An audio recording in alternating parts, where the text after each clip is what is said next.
Չեսնել, որ ընդդիմությունը ասում էր, սա միակողմանի ապաշրջափակում է եւ Հայաստանի համար ոչինչ չի ապաշրջափակվելու, Հայաստանը մնալու է շրջափակման մեջ, Հայաստանը միակողմանի զիջումներ է արել, Ադրբեջանի համար է միայն ապաշրջափակում լինելու, իսկ հիմա իրանք քննարկում են, թե Ցորենը որ կարգի է։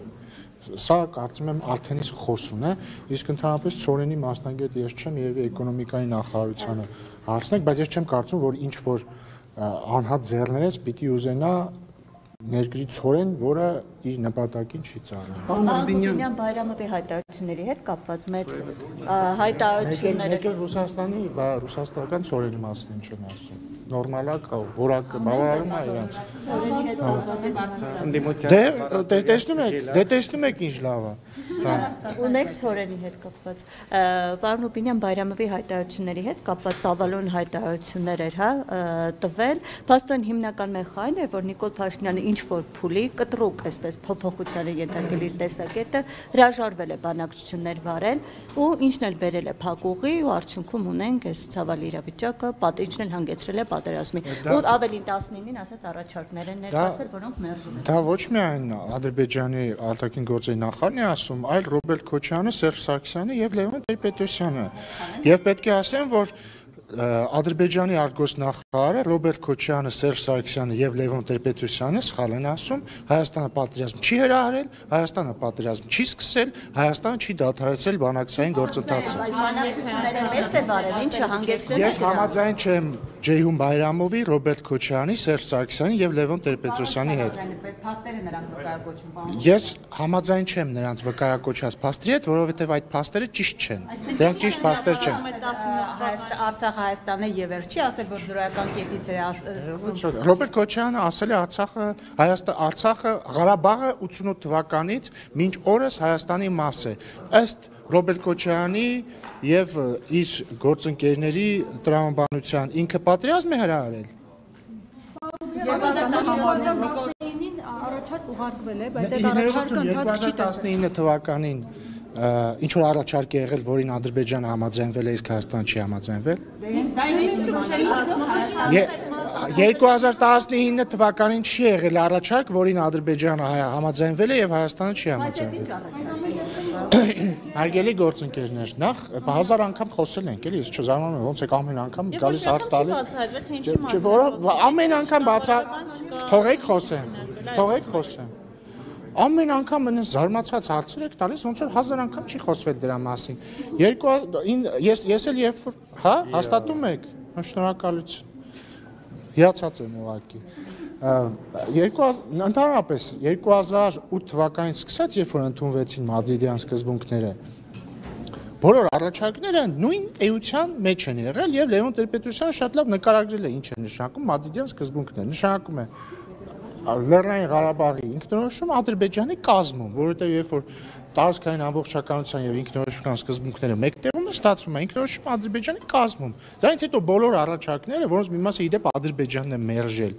ենթադրել են դա։ 2019 թվականի առաջարկը սկսում է հետեւյալով. Ադրբեջանի նախագահ եւ Հայաստանի նախագահ։ Ես ուզում եմ հիշեցնել, որ 2019 թվականին Հայաստանի նախագահ Նիկոլ Փաշինյանը չէր, Արմեն Սարգսյանն էր եւ Արմեն Սարգսյանը չէր վարում բանակցություններ։ Հետո 2019 թվականի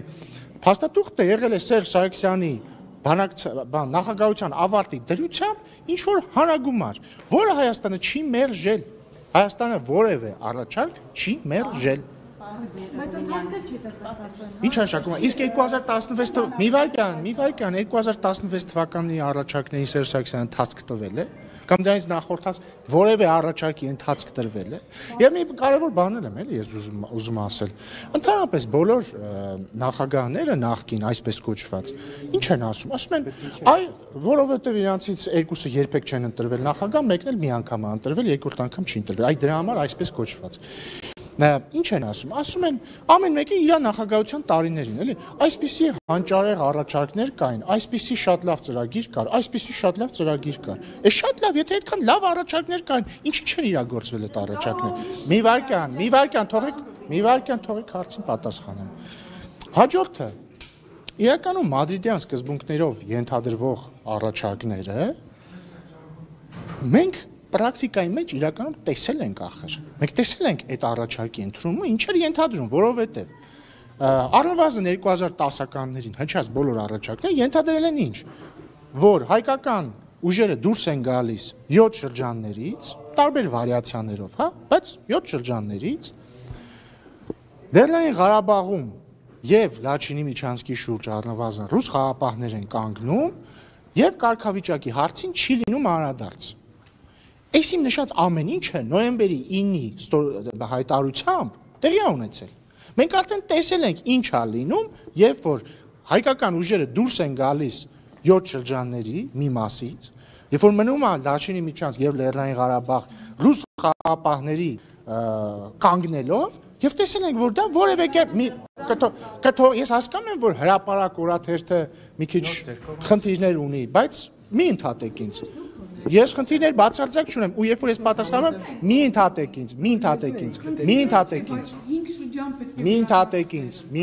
ինձ։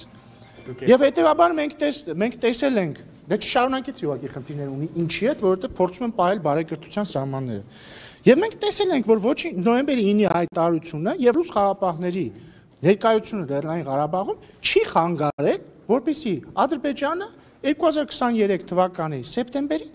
իր վերահսկողության տակ վերցնի Լեռնային Ղարաբաղը։ Հետեւաբար, երբ որ իրանք ասում են, այ այն ժամանակ այս ինչներ, մենք դրա իրագործումը գետնի վրա տեսել ենք։ Պարոն Բինյան, մեկ այլ հարցի անդրադառնանք, Սերժ Սարգսյան հարց ունեք։ Այո, պատերազմ չեք կարծում, որ բանակցություններից հետո այդ ձեր ասած, որ տեսել ենք, եւ պատերազմից հետո բոլորովին ուրիշ վիճակ էր լինելու։ Այսինքն մեզ արդեն մենք ստորացուցիչ պարտություն էինք գրել, դրանից հետո ինչ էիք ակնկալում։ Իսկ եթե բանակցություններով գայիք այդ 7 շրջաններին ուրիշ ձև չէր լինի, դուք ավելի լավ գիտեք հիմա դա պատերազմական ելքով իրավիճակ ուրիշ բան է, բանակցությունների ելքով իրավիճակը ուրիշ բան է, այն չեք ասում, որ մենք տեսել ենք այդ վիճակը։ Որովհետև մենք տեսել ենք այդ վիճակը, ես ձեզ ասում եմ, եթե փաստարկն այն է, երկու մասի էլի բաժանենք փաստարկը։ Իրանք ասում են, այ մեր ժամանակ քննարկում էր այս հանճարեղ լուծումը եւ շարունակությունը, մեղադրանքներ մեզ։ Հիմա ես ասում եմ, հակափաստարկ համար 1, եթե ձեր ժամանակ քննարկում էր այդ հանճարեղ լուծումը, ինչի այդ հանճարեղ լուծումը չի իրագործվել։ Գուցե որովհետև այդ հանճարեղ լուծմանը Ադրբեջանը չի համաձայնվել երբեք։ Հակափաստարկ համար 2, նույնիսկ եթե այդ ձեր պատկերացրած հանճարեղ լուծմանը Ադրբեջանը համաձայնվեր, այդ լուծումը արդեն իսկ հայտնի է, ենթադրելու էր 7 շրջանների վերահսկողության հանձնում Ադրբեջանի կամ 7 շրջանով կամ 5+2 կամ Լաչինի Միչանսկ պահելով, այսքան կիլոմետրաժով կամ այսքան, բայց էությունը շատ չի փոխվում։ Եվ Լեռնային Ղարաբաղի շուրջ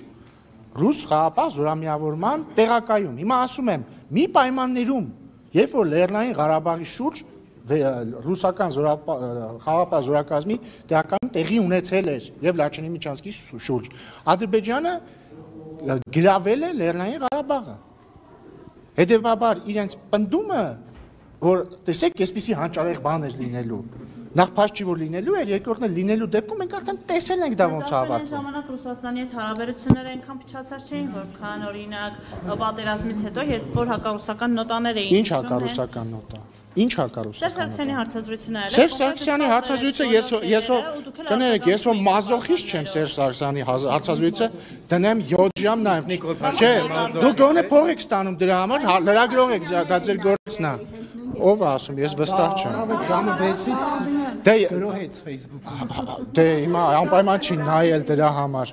բայց չեմ նայել Սերժ Սարգսյանի հարցազրույցից մի ուշագրավ դրվագ կա, դուք Նիկոլ Փաշինյանի ամենամերձավոր թիմակիցներն եք, հեղափոխության ժամանակ միշտ կողքին եք եղել, ասում է այդ ժամանակ Նիկոլ Փաշինյանին փող վարչապետի պաշտոն են առաջարկել։ Ով է Սվիտանսկին է նրան ասել այդ մասին։ Ես չգիտեմ, ես ասել Սերժ Սարգսյանին։ Ես չգիտեմ ինչ են խոսել Սվիտալսկին Սերժ Սարգսյանի հետ, ես նման բան երբեք չեմ իմացել։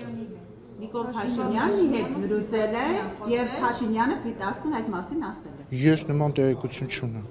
Այսինքն նման բան չի քննարկել, չի եղել։ Ես համենայն դեպս տեղյակ չեմ եւ ես վստահ եմ, որ տեղյակ կլինեի, եթե այդպիսի բան եղած լիներ։ Ռոբերտ Քոչյանի եւ Սերժ Սարգսյանի հարցազրույցներում այսպես կարմիր թելով գծված իրենք երկուսն էլ նույն բանն էին պնդում բանակցությունների հետ կապված ձեզ մեղադրումը դուրս թողեցիք բանակցություններից պատերազմը դուք հրահրեցիք ինչ որ միտում կա այս հարցազրույցների իրար հաջորդականության մեջ նաեւ դրան գումարենք Նարեկ Կարապետյանի հարցազրույցը դրսի լրատվամիջոցներին էլի ձեզ մեղադրանք Դժոխության ասում եմ Ես համաձայն չեմ Ադրբեջանի արտգործնախարարի Ռոբերտ Քոչյանի, Սերժ Սարգսյանի եւ Լևոն Տեր-Պետրոսյանի պնդումների հետ։ Ես համաձայն չեմ եւ ճիշտ եք նկատում, որ այդ պնդումները նույնն են։ Հիմա դուք դատեք նորմալ է, որ Ադրբեջանի արտգործնախարարը մեղադրում է Հայաստանին պատերազմ հրահրելու բանակցային գործընթացը կանգնացնելու մեջ, ինչը հասկանալի է, որովհետեւ ինքը հակառակ կողմն է, պետքա հակառակ կողմին մեղադրի, բայց նորմալ է, որ նույն մեղադրանքը Հայաստանի հասցեին հնչեցնում են Ռոբերտ Քոչյանը, Սերժ Սարգսյանը, Լևոն Տեր-Պետրոսյանը։ Ասեմ ավելին, նշեցիք Սերժ Սարգսյանի նախկին աշխատակազմի ղեկավարի որդու հարցազրույցը, որ ես էլի չեմ նայել, բայց մի հատված տեսել եմ, որտեղ ասում է, որ 2023 թվականին Հայաստանի վարչապետը հայերին Լեռնային Ղարաբաղից տեղափոխեց Հայաստան։ Կարծես որևէ բան չէր եղել, ուղղակի Հայաստան Նիկոլ Փաշինյանը էթնիկ զտման ենթարկեց Լեռնային Ղարաբաղ։ Էս են այս մարդիկ, իրանք ինձ թվում է մեկ-մեկ ես հասկանում եմ քաղաքական գործունեություն, ընդդիմադիր գործունեություն, բայց պետք է տարբերակես պայքարը երկրի իշխանության դեմ, ինչը նորմալ է, եթե դու ընդդիմադիր ես,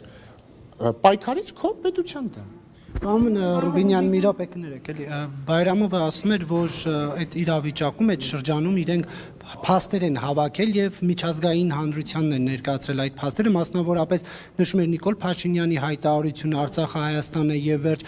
Տավուշյան դեպքերից հետո այդ ցուցադրաբար միջոցառումը մեդալներ հանձնելը համահայկական խաղերի անցկացումը Ստեփանակերտում դուք այնուհանդերձ չեք կարծում, որ այդ ամենը ինչ որ կերպ նպաստեց, որ Ադրբեջանն ավելի ագրեսիվ դառնա։ Ես համաձայն չեմ Ադրբեջանի արտգործնախարարի Ռոբերտ Քոչյանի եւ Լևոն Տեր-Պետրոսյանի եւ Սերժ Սարգսյանի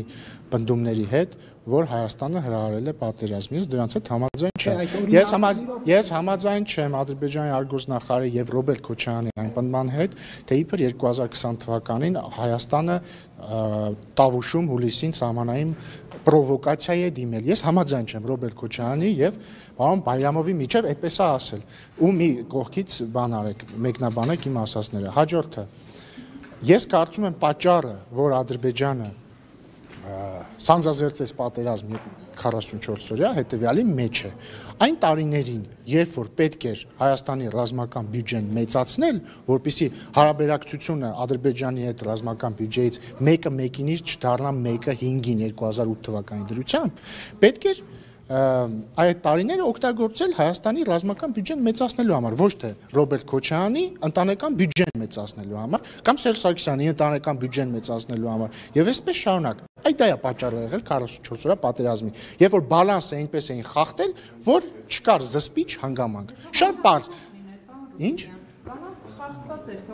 Պատերազմը հենց այդ է սկսում է, երբ որ բալանսը խախտվում է, եւ ոչ թե հավասար։ Ինչի պետք է Ադրբեջանը մի վարքյան մի իմ հետ հավասար խոսեք։ Ինչի պետք է հավասար խոսում եք։ Հենց հիմա դուք իմ հետ հավասար խոսում եք։ Ինչի պիտի Ադրբեջանը 2000-ականներին պատերազմ սկսեր, եթե ինքը տեսնում էր, որ իր ռազմական բյուջեն ավելանում է եւ Ռոբերտ Քոչյանի ընտանեկան բյուջեն է ավելանում։ Հայաստանի ռազմական բյուջեն ճիշտ համամասնությամբ չի ավելանում։ Ինքը ընդամենը պիտի սպասեր, երբ որ այդ համամասնությունը պետքա փոխվեր իր օգտին։ Եվ երբ որ Ռոբերտ Քոչյանը ասում է իմ տարիները եղել են խաղաղ պարտքով վերցրած տարիներ են եղել, իհարկե։ Այն տարիները, երբ որ պետք էր ծախսել ռազմական բյուջեների համամասնությունը պահելու համար, ինքը ծախսել է իր ընտանեկան բյուջեն մեծացնելու համար, արդյունքում իր նախագահության ավարտին 1/1-ին հարաբերակցությունից դառել է 1/5-ի հարաբերակցություն։ Հիմա ինչ փաստարկներ բերեք, ակնհայտ է, որ այդ տարիները Համաձայն եք իմ փաստարկները։ Ոչ, համաձայն չեմ։ Դե տեսեք, բացատրում եմ, ակնհայտ է, որ այդ տարիները, որովհետև այդպես չի իրականում։ Դուք հիմա Այսինքն ուզում եք ասեք 98-ի եւ 2008-ի համեմատությունը ռազմական բյուջեների 1/1-ի ու 1/5-ի չի եղել։ Գուցե այդպես է եղել, բայց դա չի եղել հրահրվելու Ադրբեջանի պատերազմը։ Ո՞վ է հրահրել Ադրբեջանի հետ պատերազմը։ Դուք ասում եք, որ հրահրել։ Իսկ դուք ինչ եք ասում։ Ես ասում եմ, որ Չէ, ինչ եք դուք ասում։ նպաստել են, որ Ադրբեջանը Ես էլ ասում եմ նպաստել են հետևյալ քայլերը, որպեսզի սկսվի պատերազմ։ Նպաստել են հետևյալ քայլերը 98-ից 2008 թվին եւ դրանից հետո։ Նպաստել են հետևյալ քայլերը։ Ադրբեջանում աճել է ռազմական բյուջեն, մեր երկրում աճել է երկրի ղեկավարների ընտանեկան բյուջեները։ Այդ դա է նպաստել պատերազմի սկզբին։ Բայց ամեն ինչի ասածով հիմա թվականակով մեզից մի քանի անգամ մեծ պետությունները մեզ պիտի խժռեին։ Ինչի մենակ ռազմական բյուջեով, բա բանակցությունները դուք գոնե բանակցող մարդ եք, ոնց է։ Ես էլ շատ լավ այդ բանակցությունները, ասում եմ, իրանք եթե այդքան հանճարեղ բանակցողներ էին, այդքան հանճարեղ ծրագրեր կային, ինչի չեն իրագործվել այդ ծրագրերը։ Կամ որ ասում են Նիկոլ Փաշինյանը եկավ եւ բանակցությունները փակուղի մտցրեց։ Սիրելիներս, Սերժ Սարգսյանը 2000 մի ընդհատեք ինձ, սիրելի իմ բարեկամ, մի ընդհատեք ինձ։ Սերժ Սարգսյանը 2018 թվականի ապրիլին այս դահլիճում, երբ որ ընտրվում էր Հայաստանի վարչապետ, հարց են տվել իրան բանակցությունների մասին, ասել է բանակցությունները կանգնած են, փակուղիում են։ Կանգնած են կարծեմ։ Հետո էլ ասում է, այլևս թեկուզ փակում ավելի լավ։ Հետո էլ ասում է, այլևս երկար ժամանակ մենք պետք է բան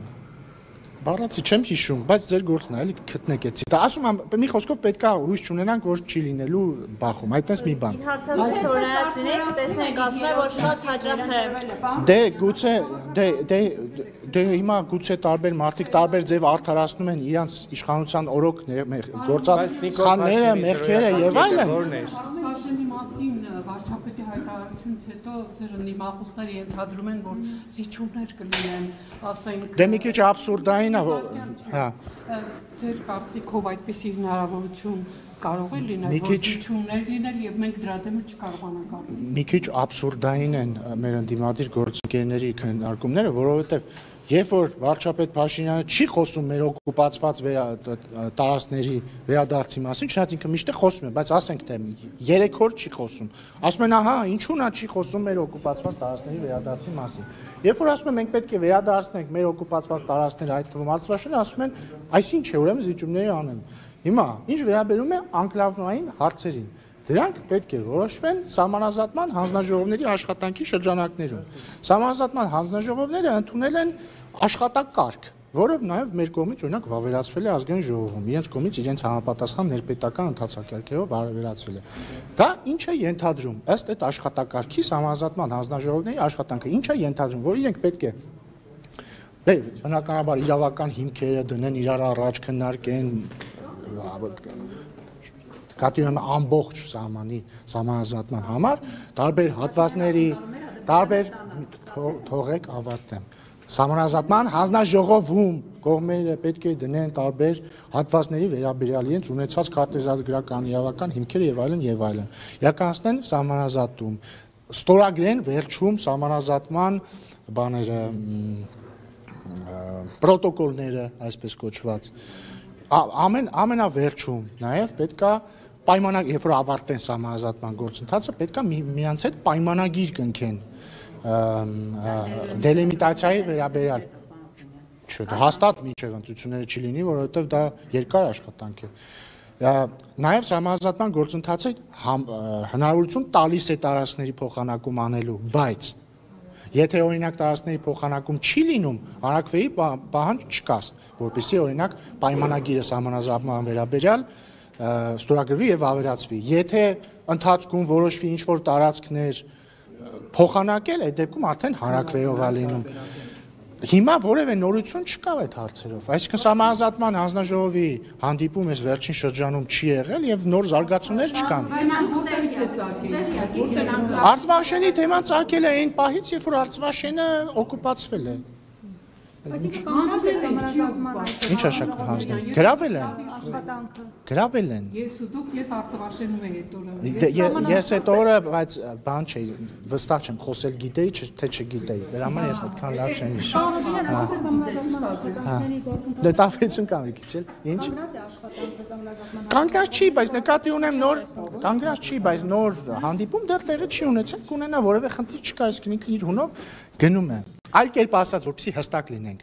սահմանազատման հետ կապված, այդ թվում անկլավային հարցերով որևէ նորություն չկա։ Իրավական հիմքերի առումով էլ չկա։ Դա պետքա սահմանազատման հանձնաժողովում քննարկվի։ Նիկոլ Փաշինյանն ասում է դեռ պետք է իրավական հիմքեր ներկայացնել։ Դե ախր նոր պատասխանեցի։ Չէ, բայց հիմա